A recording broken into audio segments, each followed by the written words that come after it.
Hello guys, kamusta po kayong lahat? At samahan niyo naman ako sa panibago ko namang kwento. Kahapon ng hapon, ayan sumama yung asawa ko nga sa pagsundo ng aming mga anak at tuwang-tuwa talaga to sila guys kapag sumama nga yung papa nila sa pagsundo sa kanila. Dahil kapag papa nila yung nagsundo sa kanila, ay binibilhan talaga sila ng ice cream. Kahit hindi sila manghingi, alam naman nila na yung papa nga nila, lagi talaga silang binibilhan nga ng ice cream kapag yung papa nga nila yung nagsundo sa kanila. Hinintay na muna namin saglit yung ate nila at nung lumabas na nga yung ate nila, ayan pumunta kagad nga sila dito sa nagbebenta ng ice cream dahil magpapabili na nga sila. Pero kapag wala namang pera yung papa nila guys, hindi talaga yan sasama sa akin sa pagsundo nga sa kanila kasi alam naman niya na yung mga anak niya ay nasanay na nga kapag siya yung magsundo ay meron talaga yung ice cream. Kaya nung nabayaran na nga namin yung ice cream, ayan naglakad na kaagad kami pauwi dahil bibili pa kami nga ng ulam at dito lang kami bumili nga ng isda dito malapit sa amin at yung binili lang namin etong isang pirasong bangus at pinahiwa na nga namin yan ng 6 na piraso para nga tag-iisa kami. Pagkatapos bumili na rin ako ng isasaw ko nga dito na pechay dahil isasabaw ko nga to at bumili na rin ako ng tanglad, kamatis, luya at saka yung sibuyas. Pagkatapos pagdating ko naman sa bahay, nagpakulo agad ako ng tubig. Nung kumulo na, nilagay ko naman nga dito itong mga isda at itong mga samya at tinimplan ko lang ng pangpalasa. Pagkatapos nilagay ko naman dito itong mga pechay. At ayan, luto na guys, kain po tayo. Thank you Lord sa lahat ng blessing. At fast forward naman, kinabukasan naman to. Nahatid na nga ng papa nila yung mga anak ko nga sa school nga nila. At yung ginawa ko naman, ayan, pinakain ko na muna nga itong manok ni papa dahil nga kakatay na nga to bukas dahil birthday nga ng pangalawa kong ang anak bukas. Dalawa nga sana to guys, Lucky at Badji nga tong manok na to kaso nga lang nakatakas nga yung laki na manok kaya isa na lang yung natira at mabuti na lang guys at meron pang natira dahil nga kung nakatakas nga tong dalawa ay nako talagang zero talaga yung birthday niya bukas. Pagkatapos ko namang mapakain itong manok ay pinuntan ko naman eto nga mga hugasin ko kasi nga marami nga akong hugasin nga dito sa lababo at nakita ko nga dito yung lutuan ko na marami na ngang dumi kaya ayan tinanggal ko na guys at binasyan ko na nga etong lutuan ko dahil nga medyo malakit na nga yung ilalim dahil nga makapal na yung mga mantika kaya nilagyan ko na kaagad ng sabon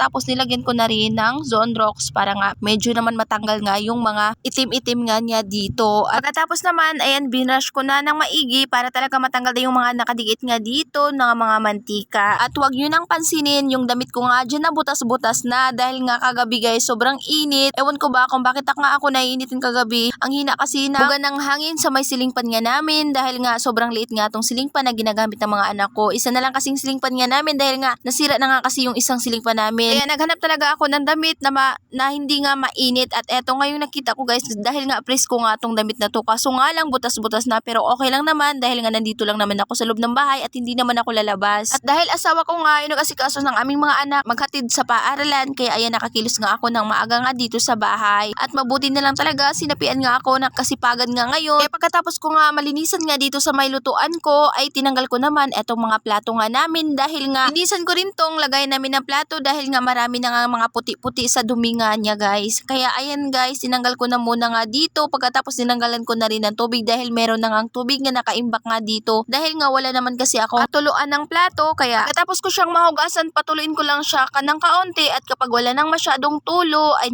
ilagay ko naman nga dito sa lagayan namin ng plato. Mas mabuti nga sana yun kapag meron ka nga patuluan ng plato para nga hindi naman maimbakan nga ng tubig nga dito sa lagayan ng plato. Pero tsaka na muna yun guys, makakabili rin ako niyan pero sa ngayon wag na muna kasi nga mas importante pa nga muna yung mga pangangailangan nga sa araw-araw. At ayoko pa nga sana ngayon mag voice over kasi nga medyo nga napagod nga ako sa paglilinis ko kanina kaso nga lang naalala ko wala pala akong post nga ngayong araw at hindi pwede na wala nga akong ma-post. Kaya minsan kahit gabi na guys ay talagang nagvo-voice over pa ako para nga meron nga akong ma-post kahit isang video lang sa isang araw ay okay na yun sa akin. Ang importante meron lang talaga akong ma-post na video. Alam nyo naman kailangan talaga natin magsikap at bawal nga yung tatamad-tamad. At yung mga anak ko naman sinabihan ko na muna na wag munang aakit nga dito sa taas dahil nga mag-voice over na muna ako at mabuti na nga lang andun pa nga sila sa baba at nanood lang naman ng TV. At balik na tayo dito sa video ko. Ayan natapos na nga ako maghugas nga dun sa lababo. Kaya dito na muna ako maglinis sa may sala nga namin. Pinagtatanggal ko na muna nga yung mga damit nga nakalagay dyan sa upuan dahil yung mga anak ko nga kapag naliligo sila ay talagang lagay lang dyan, lagay lang dun yung mga damit nila. At tayo namang mga nanay, tayo nga yung susunod ng mga kalat nga nila kasi nga kung hindi natin yan susundin yung mga kalat ng mga anak natin ay nako ano na kayong itsura ng bahay. At sa mga time na yan, alas 11 na yan ng tanghali at yung asawa ko na nga yung nagsundo ng mga anak namin at sinabihan ko na nga rin siya na bumili na nga lang ng lutong ulam dahil nga hindi nga ako makakaluto ngayon dahil napagod talaga ako. Ang sakit nga ng likod ko. Ayoko pa naman sana na bumili nga kami ng lutong ulam kasi nga sa tingin ko mas nakakatipid kasi guys kapag ako ngayon nagluluto. Kaso nga lang medyo napagod din kasi ako ngayon at tinamad na rin ako magluto at napahinto pa nga ako sa ginagawa ko dahil nga dumating na yung mga anak ko galing paaralan at kumain na muna kami ng tanghalian. At pagkatapos naman nung nahatid na nga sila ng papa nila bandang alauna ay pinagpatuloy ko naman eto nga mga ginagawa ko nga dito sa bahay para matapos na ako at para makapahinga na rin ako kasi mamaya ay mag-iisip naman ako kung ano nga yung lulutuin ko ulam namin mamayang hapunan. At yan lang muna for today's video. Maraming salamat po sa inyong panonood. God bless. Don't forget to follow, like, and share. Thank you so much.